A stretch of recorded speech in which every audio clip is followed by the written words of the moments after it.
जय श्री बालाजी। दोस्तों, जैसा कि पिछले एपिसोड में बताया गया था कि 17 अक्टूबर की दोपहर 13:12 पर सूर्यदेव कन्या राशि छोड़कर तुला राशि में प्रवेश करने वाले हैं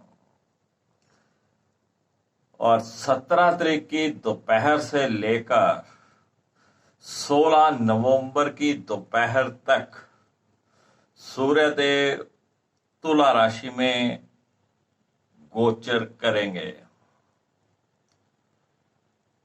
सूर्य की नीच राशि है तुला राशि, अर्थात सूर्यदेव एक महीना अपनी नीच राशि में गोचर करेंगे और ये कार्तिक का महीना भी कहलाएगा। और इसी समय में जब सूर्य नीच होते हैं तो दिवाली भी आया करती है। सूर्य का गोचर किस लगन के लिए क्या प्रभाव देने वाला है, इस एपिसोड में हम बात करेंगे तुला लगन से लेकर मीन लगन तक की। और जो भी आप इस राशि का फल या गोचर, सूर्य के गोचर का फल आप अपने लिए देखेंगे तो आप अपने लगना अनुसार देखिएगा, अपने लगन से देखिएगा। तो फ्रेंड्स, बात करते हैं तुला लगना की। तुला लगन के लिए सूर्यदेव 11वें भाव के स्वामी होते हैं और 11वें भाव के स्वामी होकर लगन में विराजमान रहेंगे। और 11वां भाव होता है हमारी इच्छाओं से संबंधित, हमारे बड़े भाई बहनों से संबंधित और हमारी आय से संबंधित। सूर्य का लगन में नीच हो जाना, यह कहीं ना कहीं आपकी स्वभाव में अग्रेसिव पन को दर्शाएगा। यानी कि आप अग्रेसिव हो सकते हैं, गुस्सा आ सकता है आपको और थोड़ा सा आपका जो स्वभाव है ऐसे रहेगा कि जो मैं हूं मैं ही हूं, या जिसे कहते हैं किसी न किसी रूप में थोड़ा बहुत अहंकार या ईगो आ सकती है। 11वें भाव का स्वामी नीच होना कहीं ना कहीं आपके आय के साधन को कम करता है। ऐसे समय में आप अपने जॉब में अलर्ट रहिएगा, किसी बहाने से आपको जॉब से निकाला ना जाए। अगर आपकी ग्रह दशा वगैरह बुरी चल रही है तो आपको अलर्ट रहना चाहिए। जो अपनी नई नौकरी खोज रहे थे वहां पर भी थोड़ी रुकावट आ सकती है। जो व्यापार के क्षेत्र में हैं उनके जो लाभ की संभावनाएं हैं वो पहले से कम दिखाई देती हैं इस समय में। और ऐसे समय में क्योंकि लाभ भाव का स्वामी नीच हुआ है तो मैं समझूंगा कि अपने लाभ की खातिर किसी को बहुत ज्यादा उधार मत दे बैठिएगा कि आपके पैसे कहीं फंस जाएं या आपको वो जो इनकम होना है वो ही आपका रुक जाए या पैसे रुक जाए। तो जो इच्छाएं कुछ आपने पाल रखी थी कि हम अगले महीने में ये करेंगे वो करेंगे, उनके ऊपर भी कुछ ब्रेक लग सकती है। तो स्वभाव को थोड़ा काबू में रखिएगा, गुस्सा मत आने दीजिएगा, ईगो मत आने दीजिएगा। बात करते हैं वृश्चिक लगन की। वृश्चिक लगन के लिए सूर्य देव जो होते हैं वो 10वें भाव के स्वामी होते हैं और 10वें भाव के स्वामी होकर 12वें भाव में नीच होकर बैठेंगे।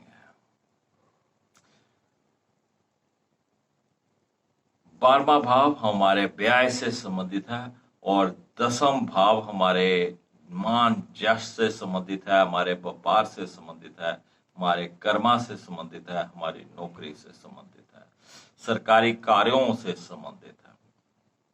तो दसम भाव का स्वामी 12वें भाव में नीच हुआ है, ऊपर शनि की दृष्टि है।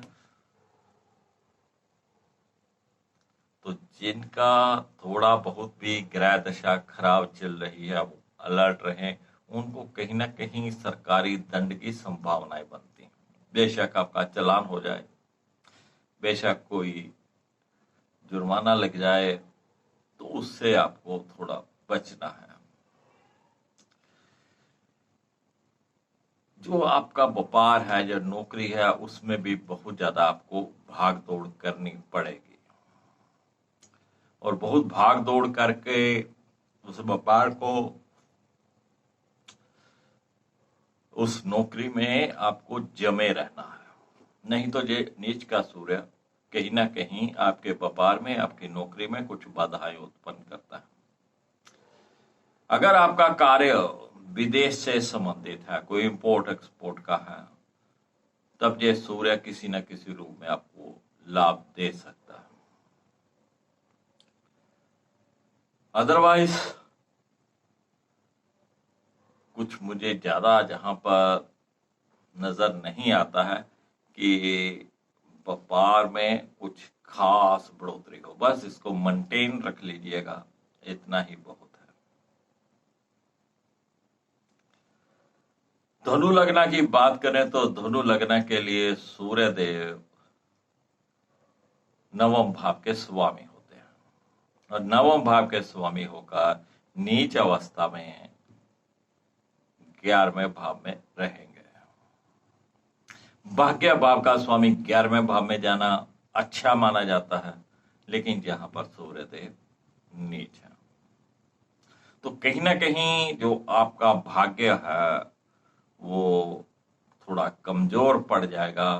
आप अपने गुरुओं के प्रति सम्मान उतना नहीं कर रख पाएंगे जितना आपको रखना है। आप अपने जो नित्य धार्मिक कार्य हैं, जो भी आप पूजा पाठ करते हैं, जो भी आप किसी भगवान का नाम लेते हैं, इष्ट देव का नाम लेते हैं, वो उतना आप नहीं कर पाएंगे जितना आप पहले से करते थे। पिताश्री की सेहत का यहाँ पे ध्यान रखना बहुत जरूरी है। पिता के साथ कहीं ना कहीं कुछ संबंध खराब हो सकते हैं, या उनकी सेहत में उतार चढ़ाव आ सकते हैं। तो धनु लगन वालों को सूर्य को जल देना, आदित्य हृदय स्तोत्र का पाठ करना, अपने पिताश्री का सम्मान करना, जो भी आपके गुरु हैं उनके द्वारा दिया गया जो भी वचन है, शब्द है या कोई मंत्र है, उसका उच्चारण करना, यही एकमात्र उपाय है आपके लिए। अगर आपने गुरु धारण नहीं कर रहे तो जो भी आपके इष्ट देव हैं, जिस देवी देवता के ऊपर आपको अधिक आस्था है, उनका सिमरन करते रहिएगा, तब आपका भाग्य किसी न किसी रूप में आपकी सहायता करेगा।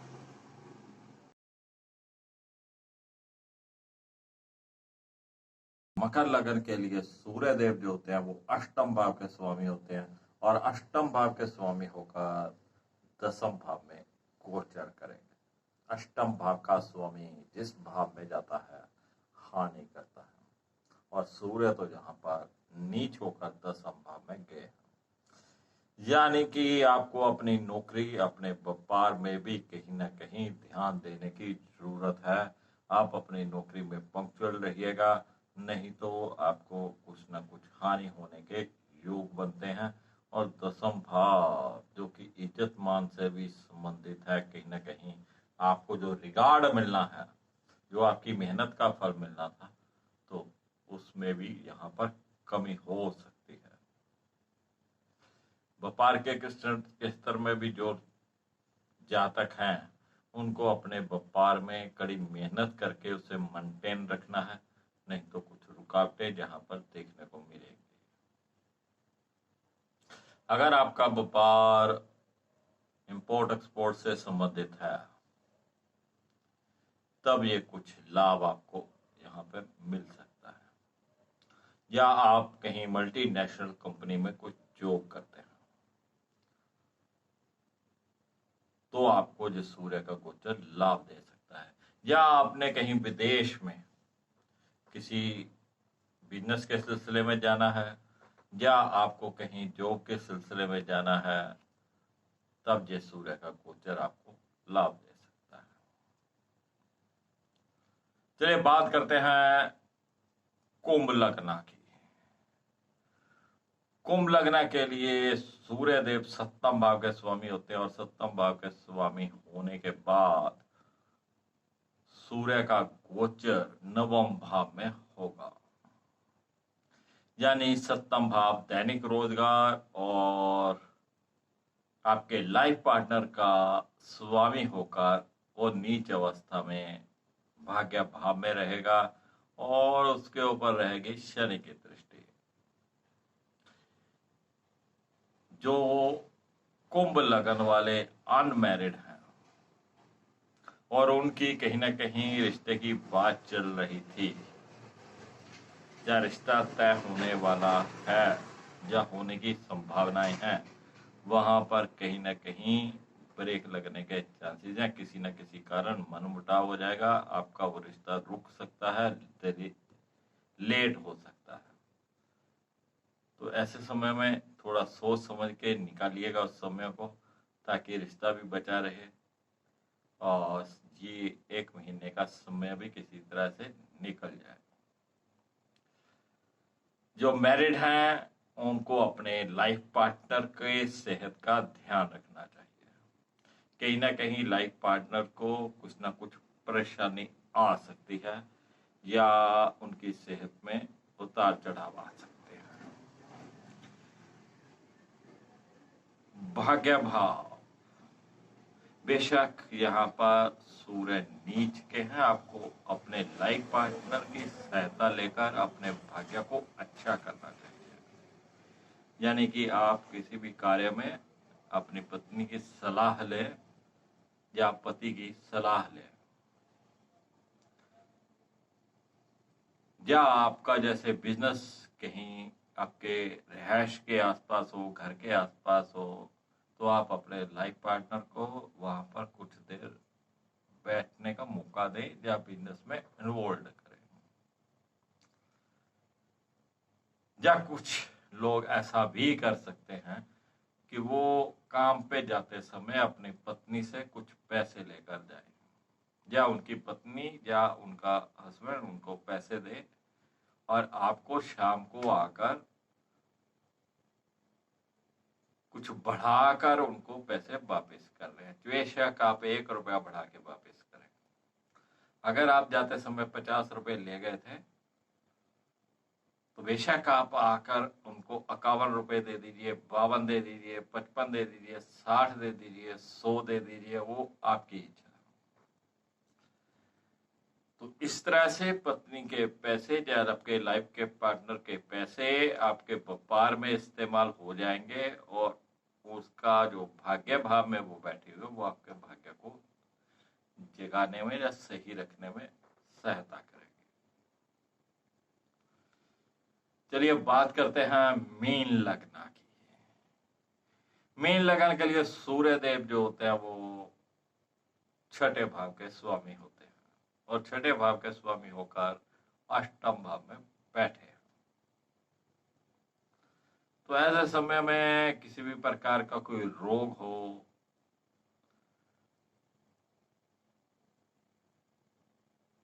जो आगे जाके बढ़ सकता है, या ऐसे समय में आपके शत्रु हैं वो जाग उठेंगे, शत्रुओं से हानि की संभावनाएं हो सकती हैं। या क्योंकि 6ठा भाव कहीं ना कहीं नौकरी का भी है, दास वृत्ति का भी है, और 8म भाव जो कि समुद्र का है, यानी विदेश में किसी न किसी प्रकार की नौकरी या किसी काम के सिलसिले में अगर आपको जाना पड़े तो उत्तम रहेगा। तो जो छठे भाव का स्वामी अष्टम में जाना कहीं ना कहीं जो आपकी वाइफ है उसका 12वां भाव बनता है छठा। तो आपकी पत्नी या आपके जो लाइफ पार्टनर हैं, अगर आप स्त्री हैं तो आपके पति, अगर आप पुरुष हैं तो आपकी पत्नी, तो आपके लाइफ पार्टनर के द्वारा कहीं ना कहीं रुपए पैसे का नुकसान होने की संभावनाएं जहां पर दिखती हैं। तो उनसे कहिएगा किसी को पैसे उधारे मत दीजिएगा, नहीं तो वो वापस नहीं आने वाले हैं। थोड़ा संभाल के रखिएगा अपने पैसों को, चोरी हो सकते हैं, गुम हो सकते हैं। चलिए फ्रेंड्स, ये था सूर्य का गोचर तुला राशि में, और इस एपिसोड में हमने बात करी थी तुला लगन से लेके मीन लगना की। और इससे पहले जो वीडियो हम अपलोड कर चुके हैं वो था मेष लगन से लेकर कन्या लगन तक का सूर्य का गोचर तुला राशि में। इसका लिंक डिस्क्रिप्शन में दिया हुआ है, आप इस वीडियो को भी देख सकते हैं।